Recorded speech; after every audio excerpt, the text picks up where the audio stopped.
its silver light so calm and still. I sit and weave, my candles gleam, my heart adrift in a wistful dream.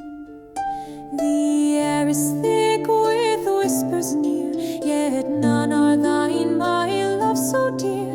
Et voici, sixième petite ouverture du calendrier de l'Avent, avec donc la signification spirituelle, le point de vue de l'âme en fait, sur le thème zodiacal. Donc on va parler des deux signes qui nous manquent, hein, le Capricorne et le Verseau. Voilà, donc on va même terminer par le Capricorne, hein, voilà, donc on va commencer par le signe du Verseau. Donc qu'est-ce que c'est que cette énergie Verseau du point de vue de l'âme? C'est le vécu évidemment d'une véritable fraternité où on comprend que seule l'entraide et l'échange peuvent faire la différence pour nous. Alors, le signe du Verseau, si vous voulez, c'est un signe qui est très allégé au niveau de l'ego, c'est-à-dire que c'est un signe qui a besoin en fait d'une extrême circulation pour se sentir lui-même. Donc en fait, la petite âme qui a un pôle très important dans le signe du Verseau, elle a cette leçon à apprendre que beaucoup de gens seront nécessaires, que beaucoup de changements seront nécessaires, que beaucoup de mises en situation différentes seront nécessaires. Pourquoi faire? En fait, pour faire une espèce de voyage sur Terre, c'est-à-dire de rencontres et de rencontres infinies, voilà, qui vont faire toute la différence. On doit rentrer, en fait, si vous voulez, dans une espèce de vision du partage beaucoup plus ouverte, c'est-à-dire que vous ne pouvez pas être sédentaire si vous avez un pôle Verseau qui est assez important. C'est très important en fait d'axer sur la découverte de différentes cultures, de différentes personnes, de différents pays, de différents, on va dire, déménagements. Si vous avez une maison 6 qui est majoritaire dans le signe du Verseau, ça veut dire que vous devez absolument avoir un quotidien qui est beaucoup plus varié en fait que, j'allais dire, ce que vous pourriez, j'allais dire, faire de manière unitaire.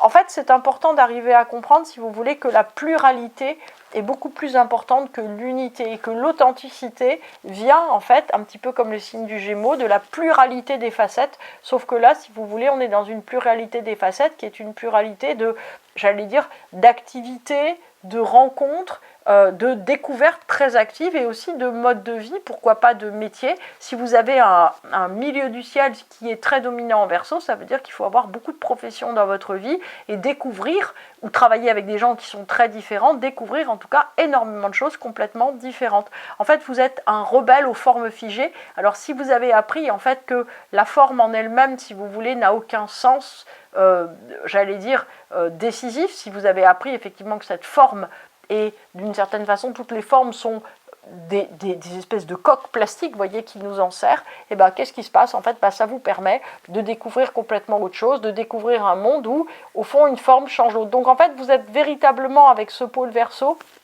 des gens qui sont là pour faire évoluer les formes.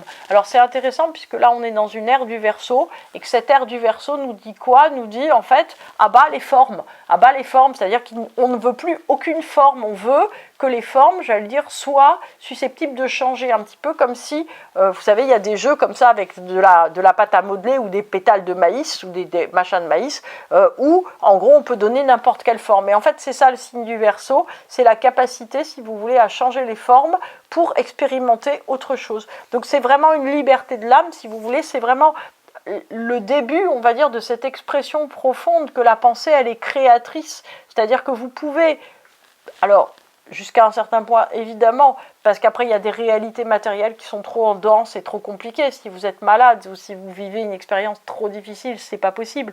Mais très souvent, en fait, rien qu'avec notre, j'allais dire, conscience intérieure des choses, on peut inverser une journée, c'est-à-dire qu'on peut, j'allais dire, exprimer une gratitude, une reconnaissance, une joie et que ça devienne communicatif. Et en fait, la question c'est que si vous décidez d'inverser une journée en étant joyeux, vous allez rencontrer au début énormément de résistance et à un certain moment, en fait, si vous voulez, ça va devenir contagieux et si ça devient contagieux, vous allez gagner, vous allez inverser toute la couleur de votre journée. Et en fait, c'est à ça qu'on doit jouer, c'est-à-dire porter soi-même une énergie et faire changer la tonalité de l'énergie pour d'autres. À partir du moment où c'est relayé par d'autres, en fait, ça va passer à l'intérieur de vous-même, sauf que, comme c'est vous qui êtes co-créateur de cette énergie qui a changé, qu'est-ce qui va se passer? Il va se passer que vous montez de fréquence, c'est un petit peu comme dans un jeu vidéo, si vous voulez, où vous augmentez de pouvoir, vous avez une baguette magique, vous pouvez changer le gris en bleu et tout à coup faire quelque chose de complètement différent. Enfin, personnellement, j'aime bien aussi la couleur grise, mais c'est pas la question. en fait, si vous voulez, la question, c'est de savoir que vous avez cette capacité, nous avons tous cette capacité à changer la réalité. Parce que, qu'est-ce qui se passe, en fait? La pensée positive, c'est pas juste « Ah, youpi, je vois, le monde est beau, etc. » alors qu'on vit quelque chose de négatif. C'est d'avoir tellement de joie à l'intérieur que la joie, en fait, elle passe dans d'autres personnes et qu'ensuite de ça, les gens sont volontaires à changer les conditions. Donc, il y a plus de solutions qui sont trouvées. Donc, en fait, ce que vous ressentez comme joie, ce que vous ressentez, on va dire, comme extrême positivité à l'intérieur, va faciliter les choses à l'extérieur. Vous allez avoir de la chance. C'est ça, en fait, le secret. C'est que, si vous voulez, une attitude de gratitude active fait que, si vous voulez, vous avez de la chance. Moi, personnellement, je suis absolument convaincue que les gens sont tous gentils.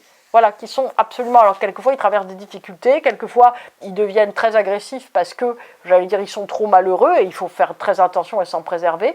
Mais fondamentalement, si vous voulez, je crois vraiment qu'une personne, elle porte du bon à l'intérieur et que l'interéchange doit justement, en fait, l'activer. Alors après, on fait chacun à la mesure de nos forces, mais en tout cas, il faut essayer d'aller chercher la petite lumière, le trésor à l'intérieur.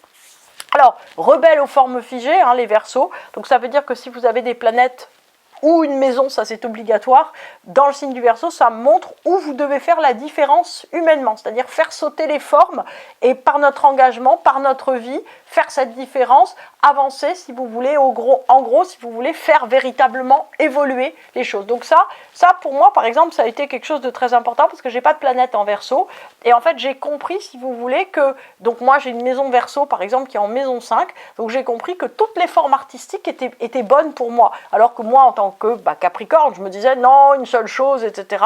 Alors qu'en fait, je prends énormément de joie à découvrir plein de formes artistiques, même si effectivement je ne serai jamais ni Shostakovich, ni Van Gogh. En fait, j'aime bien faire plein de choses différentes et en fait, ça donne énormément de joie. C'est-à-dire que là, en fait, où vous cassez les formes figées dans votre thème, ça vous apporte, si vous voulez, l'impression, et c'est plus qu'une impression, ça vous apporte la conscience que vous pouvez faire vraiment la différence. Alors attention, parce que l'énergie du Verseau, elle a tendance à être contre, un peu comme un ado qui dit non, non, non, je veux pas.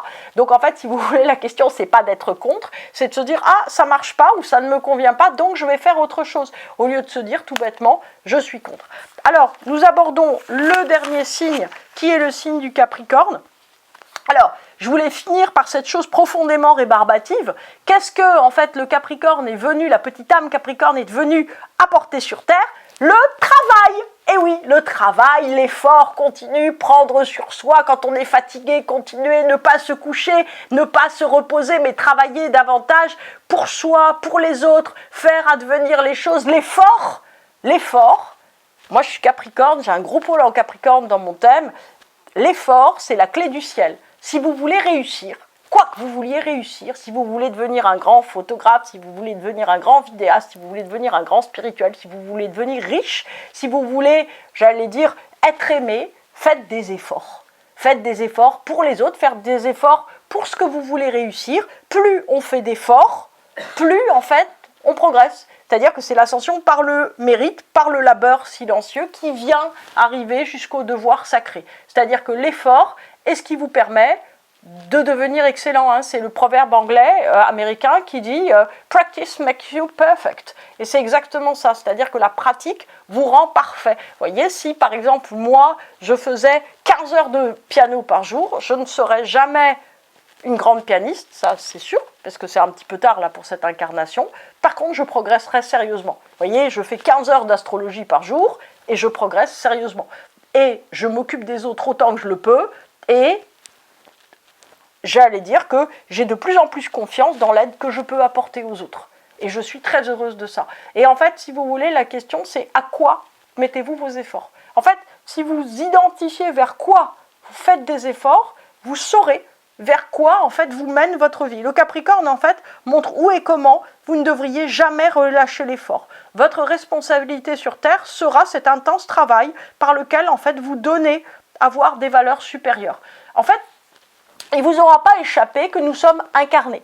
Donc, quelqu'un qui dit « j'aimerais faire ça, je voudrais faire ça, mais ne le fait jamais ». Vous voyez, ah, j'ai en moi de faire la recherche du temps perdu, ou j'ai en moi d'écrire les 470 tomes qui ont été relayés par le grand médium Chico Xavier, par exemple. J'ai en moi de le faire, mais je ne le fais pas. Ben, vous allez mourir et vous allez devoir recommencer.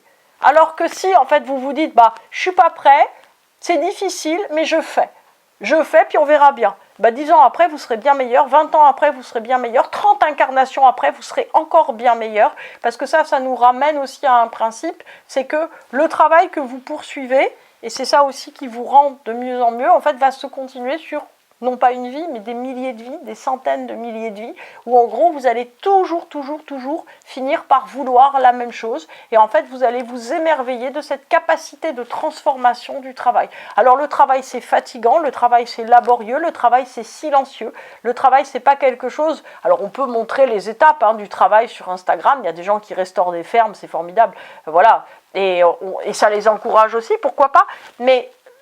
en fait, la question qui est très importante, c'est surtout de trouver le moyen de ne pas relâcher l'effort. Si ne pas relâcher l'effort, c'est parce que vous voulez une perfection dans un domaine, bravo. Si vous voulez de l'argent, bravo. Surtout si vous avez Capricorne en maison 2. Si c'est pour montrer aux autres ce que vous êtes capable de faire, bravo. Si c'est l'altruisme, bravo.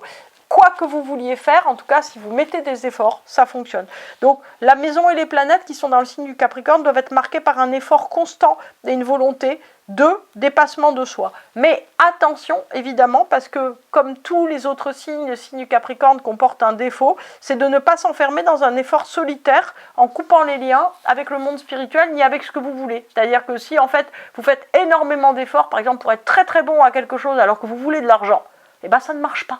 C'est-à-dire qu'en gros, si vous vous dites « Ah, mais je vais être un grand écrivain, je veux absolument écrire l'œuvre ultime, et voilà, alors qu'en fait, vous voulez de l'argent parce que vous avez envie de voyager, occupez-vous plutôt de gagner de l'argent pour voyager. En fait, soyez très sincère sur votre but. Parce qu'en fait, si vous voulez, même si vous jugez que votre but, il est entre guillemets inférieur par rapport au grand idéal que vous pourriez avoir, commencez par être sincère. C'est-à-dire que si votre but est de restaurer votre maison, commencez par faire des efforts pour restaurer votre maison, au lieu de vous dire je vais faire autre chose d'abord parce que ça je n'en suis pas capable, ou que c'est un but trop bas parce que moi je suis un intellectuel. En fait, faites des efforts pour ce qui compte véritablement pour vous, et vous verrez bien que en fait, dès qu'on fait des efforts, ça nous recadre dans nos propres énergies, et vous savez quoi, finalement, d'une certaine manière, ça finit par donner quelque chose. Alors encore un point, faire des efforts, j'allais dire, pour aller bien, ça ne veut rien dire. C'est-à-dire que vous pouvez faire des efforts pour des choses qui sont extérieures à nous. C'est-à-dire, réparer une toiture, ça marche. Faire des efforts pour aller bien, en fait, c'est un but qui est asymptotique. C'est-à-dire que vous irez bien si vous réparez votre toiture et si, d'une certaine manière, ça correspond à vous. On ne peut pas aller bien, d'une certaine manière, hors une activité, hors, en fait, une volonté extérieure. C'est Freud lui-même. Voilà, on ne peut pas me suspecter de beaucoup aimer Freud, mais...